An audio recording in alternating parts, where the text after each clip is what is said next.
Assalamualaikum warahmatullahi wabarakatuh. Baiklah, pada presentasi kali ini saya akan presentasikan kembali analisis saya mengenai video pertemuan ketiga. Pada presentasi kali ini saya akan membahas tentang bagaimana sih ciri-ciri seorang wirausahawan itu sebenarnya. Wirausahawan yang sukses itu tentunya memiliki perjalanan, memiliki cerita di balik kesuksesannya itu. Yang awalnya cuma seorang biasa, bertransformasi menjadi seorang wirausahawan yang sukses.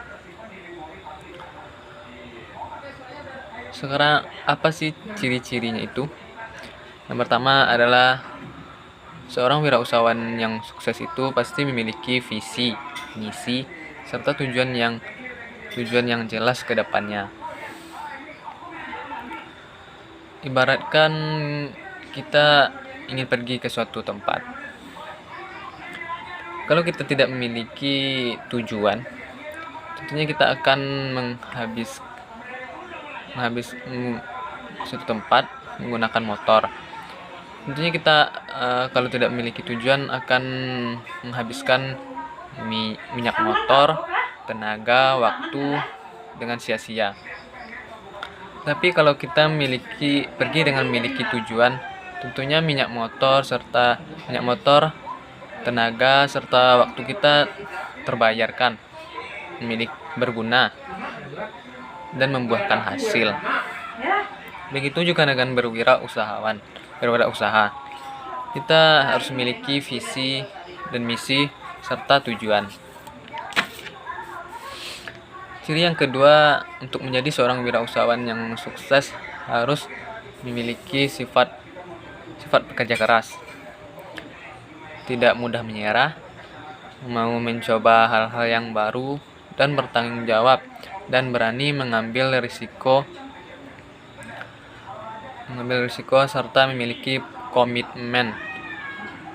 Karena seorang wirausahawan yang sukses, yang berhasil, pasti memiliki komitmen yang tinggi. Komitmen yang tinggi berarti dia memiliki komit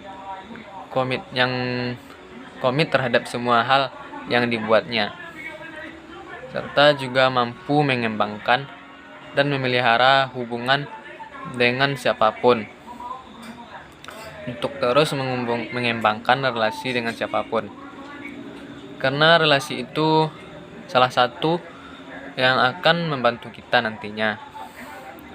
Dan juga kita tidak tahu tentunya dengan siapa relasi itu akan kita temui, akan kita dapatkan. Jadi semakin luas relasi yang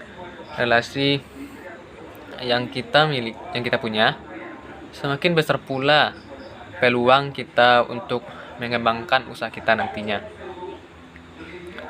Jadi beberapa ciri tadi sangat diperlukan untuk menjadi seorang wirausahawan yang sukses. Dan selanjutnya yaitu strategi. Bagaimana strategi dalam mendirikan usaha itu? Sebetulnya banyak sekali hal dalam mendirikan usaha. Kalau kita membaca biografi dari pengusaha yang hebat, sebenarnya banyak faktor yang mengantarkan dia menjadi seorang wirausahawan yang hebat. Mulai dari hal yang mudah sampai hal yang tersulit. Yang pertama yaitu faktor keluarga. Faktor keluarga itu dia berasal dari keluarga pengusaha. Biasanya akan memudahkan jalannya untuk menjadi seorang wirausahawan pula.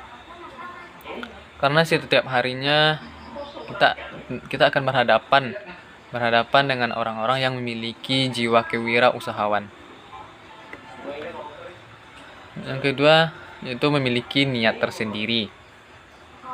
Berarti dia memiliki niat dari dirinya sendiri untuk terjun ke dunia wirausaha. Berarti dia memang memiliki bertekad untuk menjadi seorang wirausahawan dan berani mengambil risiko serta bertanggung jawab atas perbuatannya nanti. Yang pertama, kita harus menentukan usaha apa yang ingin kita geluti, yang ingin kita dirikan. Pertama, kita harus mempelajari harus mempelajari bagian per bagian dan mulai melakukannya tentunya untuk maju ke depannya. Yang berikutnya yaitu berasal dari iseng-iseng. Contohnya orang yang mainnya usahanya bukan di sana, kemudian dia coba iseng melakukan hal yang di luar kebiasaannya. Tetapi ternyata yang iseng-iseng itu justru yang membuahkan hasil. Dan betapa banyaknya orang yang seperti itu, yang di luar ekspektasinya justru dimulai dengan keisengan itu, justru itulah yang jadi hal yang luar biasa. Kemudian karena terpaksa, karena faktor keluarga, tentunya mau nggak mau dia harus meneruskan usaha keluarganya, kemudian bekerja di bawah tekanan. Melakukan sesuatu di bawah tekanan itu justru adrenalin kita bergerak lebih cepat. Contohnya kita mahasiswa.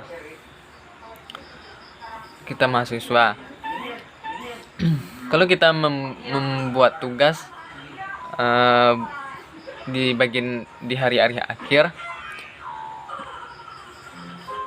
ide-ide kita itu belum keluar, tapi begitu di hari H-1-nya, adrenalin kita berjalan lebih cepat dan akhirnya kita bekerja di bawah tekanan dan hasilnya pun kurang maksimal.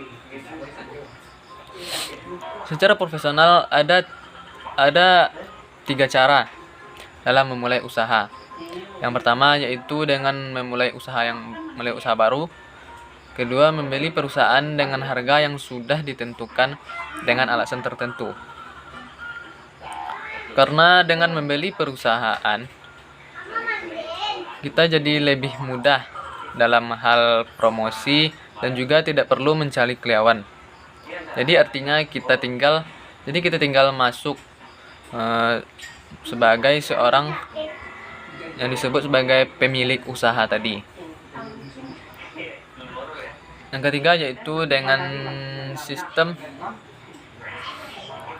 kerjasama manajemen, di mana kita memakai nama perusahaan lain. Perusahaan pemilik nama itu disebut dengan perusahaan induk atau franchise. Dengan menggunakan sistem franchise ini, kita akan memulai usaha tidak dari nol lagi, tetapi sudah stabil. Kita tidak memerlukan promosi yang mengeluarkan banyak uang lagi. Biasanya franchise akan menyediakan tempat dan lokasi usaha, mulai dari bentuk bangunan, layout gedung, dan juga ruangan, termasuk peralatan-peralatan yang diberikannya. Bahkan karyawan pun sudah ditetapkan oleh perusahaan franchise tadi. Artinya kita cuma membutuhkan modal saja, tanpa menuntut kita untuk memiliki kreativitas. Jadi kita cuma tahu bersih saja. Jenis bidang usaha itu banyak sekali. Tinggal di diri kita saja yang menentukan di mana vision kita. Tapi yang paling menentukan bidang usaha yang dilakukan adalah yang pertama minat dan bakat, yang kedua modal, waktu, keempat laba dan pengalaman. Yang paling penting yang harus kita miliki adalah minat dan bakat, waktu, laba, dan pengalaman. Karena modal itu bisa saja kita usahakan dari berbagai cara. Misalnya teman, keluarga, dan orang lain. Ketika kita memulai usaha, ada hal yang harus kita waspadai agar tidak terjadi kegagalan. Yang pertama yaitu data atau informasi yang tidak lengkap. Jadi dalam mendirikan usaha, kita harus memiliki data dan informasi yang lengkap sehingga kita bisa nyaman dalam menjalankan bidang usaha yang kita jalani. Tentunya dengan mempelajari dan mengetahuinya terlebih dahulu. Dalam membangun usaha perlu juga kita menganalisis terlebih dahulu, yaitu menganalisis kebutuhan usaha yang dibutuhkan atau diperlukan untuk memulai usaha tersebut. Kemudian dalam membangun atau mendirikan usaha, yang pertama yaitu dalam bentuk materi atau uang.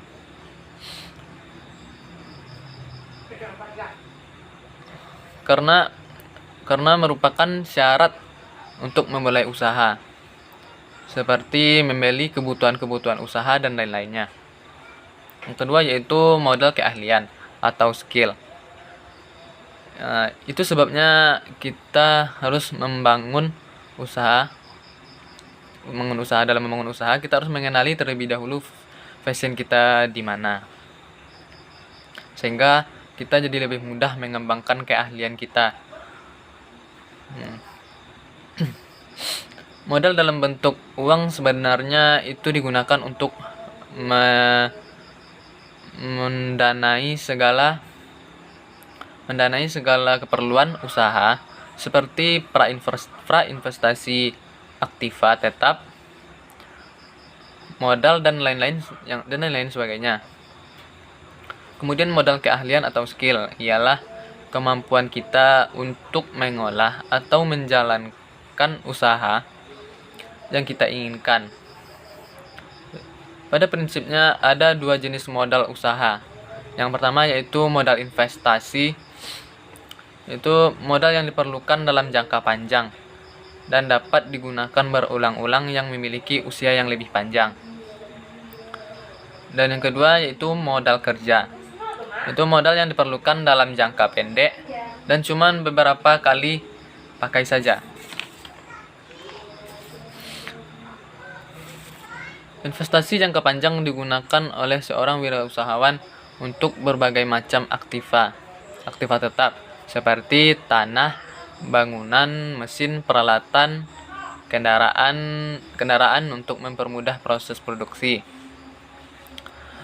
Itu semua tidak akan kembali dalam waktu yang cepat. Tetapi melalui pembalian investasi itu yang akan menjadikan modal untuk kita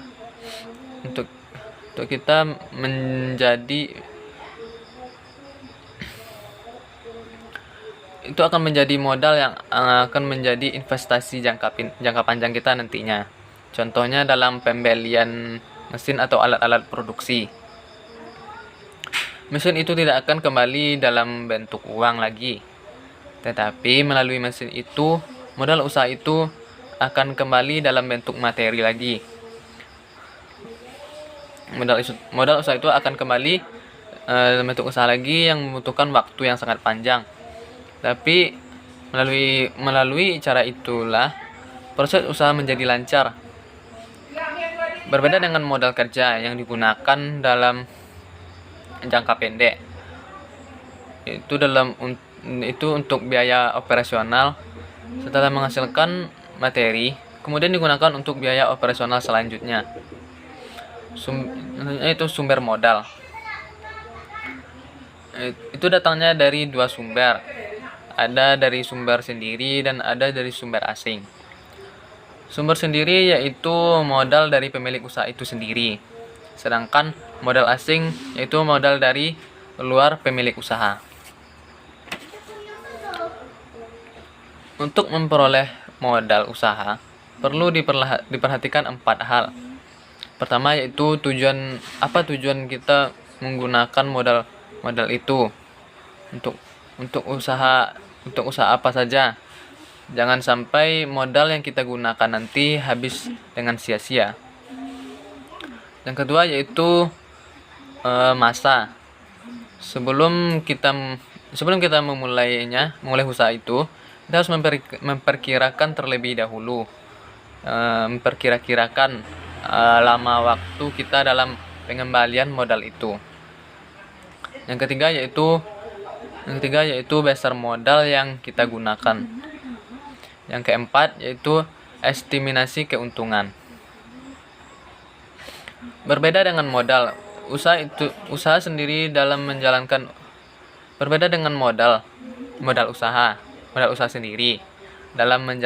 usaha.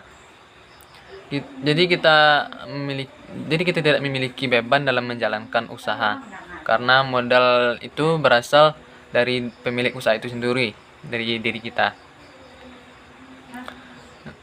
Yang selanjutnya, kita harus pandai memilih tempat usaha. Tempat usaha juga menentukan keberhasilan usaha kita, serta desain, layout, interior, alat-alat, dan yang lain-lainnya. Karena itu dapat menarik minat konsumen. Sekian itu saja yang dapat saya sampaikan. Kalau ada salah dan janggalnya, saya mohon maaf. Saya sudahi dengan Assalamualaikum warahmatullahi wabarakatuh.